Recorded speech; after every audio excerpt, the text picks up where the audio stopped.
When you play TTRPGs long enough, you'll likely play a character that you don't enjoy, or at least play alongside someone that created a character that they don't like playing. A lot of times, this may be because a player thought of a character from a book, TV show, or video game that they want to create for a TTRPG system. And while TTRPGs are awesome because you get to create whatever character you want, sometimes the system has its own limitations that make it hard to have every concept come to life. Not to mention systems that have specific tones. Like, it would be really weird to try to play a Green Lantern in Call of Cthulhu, or try to build Goku in Simbaroom. So, as GMs, how do we help guide players through character creation and balance their creative expression with the limitations of the system we're going to run? Hi, I'm John. This is Dragon Mind, where we discover our best selves through gaming. And today, we're talking about a way to approach character creation so that you or your players have the greatest likelihood of enjoying the characters you bring to the table. Let's get into it.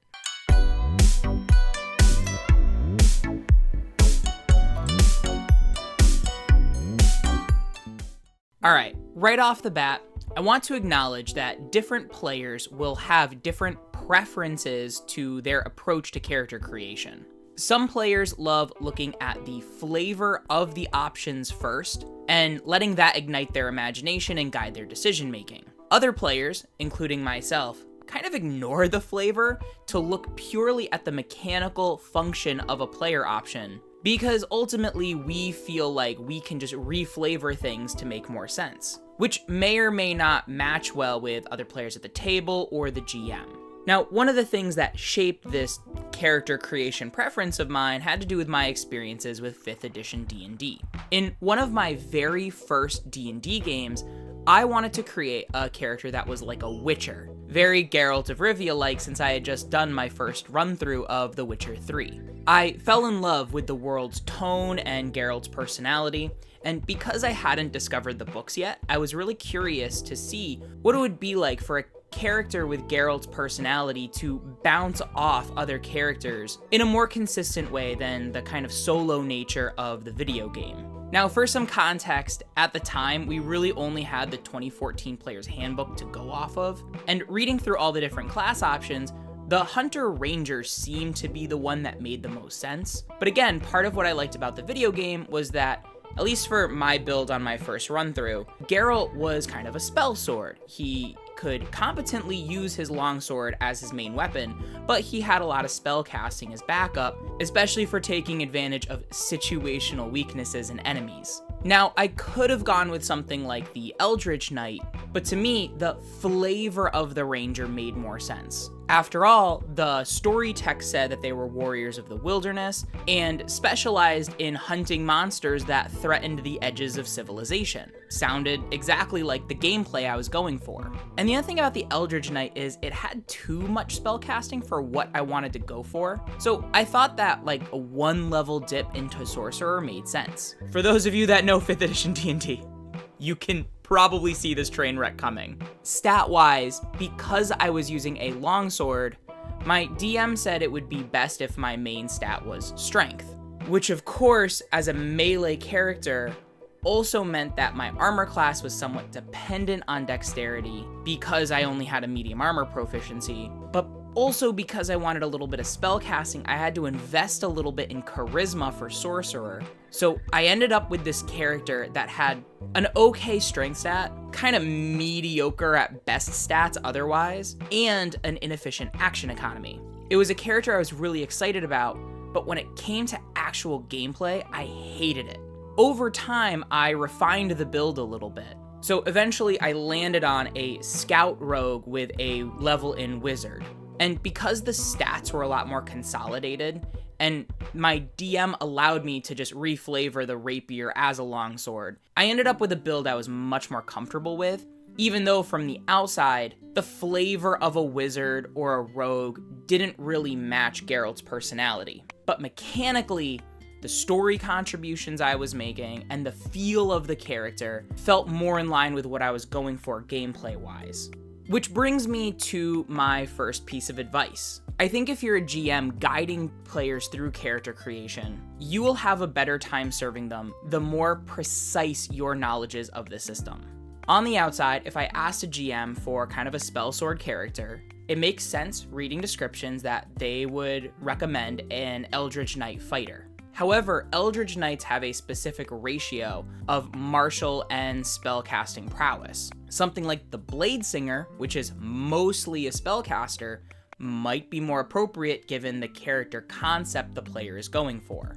Or, again, if they only want a little dabble in magic, maybe picking up the Magic Initiate feat or just a 1-level dip in a spellcasting class is enough to bring that character concept to life. I know a lot of DMs are kind of flavor first, but to me, the flavor of a player option is a promise of what kind of story that option is going to help that character contribute. So if you look at the 2014 Ranger flavor text, the promise the story is making is that they are strong monster hunters. There's a hunter subclass. But if you look at what mechanics are there to support that promise, it kind of comes up empty. For example, at level 1, Rangers pick a favored foe. So it could be humanoids, undead, monstrosities, monster hunter, you'd probably pick monstrosity. And really all that does is it gives you advantage on survival checks to track that specific enemy. But what if you're not fighting that specific favored foe? Basically, your ranger isn't any better at tracking than another character with a survival proficiency. Versus when you look at something like the Scout Rogue that automatically grants an expertise in survival, they're good at any survival check, whether that's foraging for food or tracking a monster, and it doesn't have to be a specific monster, so it's much more reliable. And that's why personally, I always felt that Scout Rogue was like a better ranger. Optimizers have made it clear on a variety of channels that rangers are more powerful combat characters. But again, if you're looking at story promise versus delivery, I think the Scout Rogue has a very simple, straightforward way to make sure that your character will be the nature survival expert. Which kind of segues me into my second piece of advice. I find that players that are most likely to bring a character inspired by a book, movie, or video game to the table, they're probably new players who are excited about the idea of TTRPGs, but don't have enough at-the-table experience to know exactly how mechanics work or even how their particular game master will rule things. A really good example I can remember is one of my friends picked up the True Strike cantrip, because in the flavor text it's like, you see your opponent's weakness. So she assumed if she casted True Strike, the Dungeon Master would basically, kind of like the scan spell from Final Fantasy, let her know what the creature's vulnerabilities were. And she was really disappointed when it just didn't work. It was like, oh, you just have advantage. Oh, and you also waste your concentration. So all that being said, especially for new players, but personally I let all my players do this, let them rebuild a little. That doesn't mean that if a character has, like, I don't know, a barbarian concept, they should just magically become a sorcerer like the next long rest. But yeah, sometimes you pick a spell or a subclass and it just kinda doesn't work the way you want it to. And it could be a misunderstanding, it could be a false promise like the ranger, but for whatever reason, have them try out some different spells. As long as it's not too disruptive for your game, over time they'll finally settle on the build that they find the most fun. Again, going back to this Witcher concept, really all I wanted was an expert survivalist, someone good with swords, and someone with a little bit of magic. Mechanically, there are so many ways to accomplish that in 5th edition. It could be a fighter, a rogue, a niche monk build. You know, you could go the subclass route or multi-classing. There are lots of different ways to fit the puzzle pieces together, and not everyone is going to be equally satisfying. So rather than forcing players to be locked into choices that are making them unhappy, let them experiment a little bit. And to be fair, for 5th edition D&D in particular, this is something that is more and more being acknowledged by the game's direct design. Feels like every feat or feature has some little caveat that's like, when you finish a long rest or when you level up, you can swap one option for another. But even if your system of choice doesn't have this little reminder text, what harm does it do in letting them switch around options just a little bit? And third, the more you know your system, or at least the system's tone, the more you can be clear and upfront with the kind of characters that players are most likely going to have fun with in the system of choice. For example, earlier I brought up Call of Cthulhu. Call of Cthulhu is a very specific tone, and while a lot of personalities could fit the system, your characters aren't going to have fantastical superpowers, at least from what I understand of the system. So this isn't the system where they're going to bring a superhero or Goku or someone like that. But even for systems that are a little more open, like say D&D or Pathfinder, it may be that the best solution is to homebrew just a little bit. You know, you can let your players experiment with the options presented to them, but as the GM, you can experiment with a little design yourself. Now, lastly, I do want to acknowledge, with all these points, I have heard a counter argument from other content creators that even the idea of being like, oh, I'm going to make Luffy in D&D is a kind of train of thought that's an ultimate trap. These creators will argue that it's better to be open-minded to whatever setting your GM wants to run and look at the options presented rather than coming up with a character that you want to emulate as best you can with the mechanics. And while I can partially agree to this, I do think it is good to point out that a lot of our favorite archetypes in D&D came about because the creators wanted to play a specific fictional character in a story of their own design and experience. The cleric, for example, originally was specifically a Van Helsing archetype, and the ranger was like Aragorn, the Ranger of the North. So when D&D's roots, and D&D is the first TTRPG,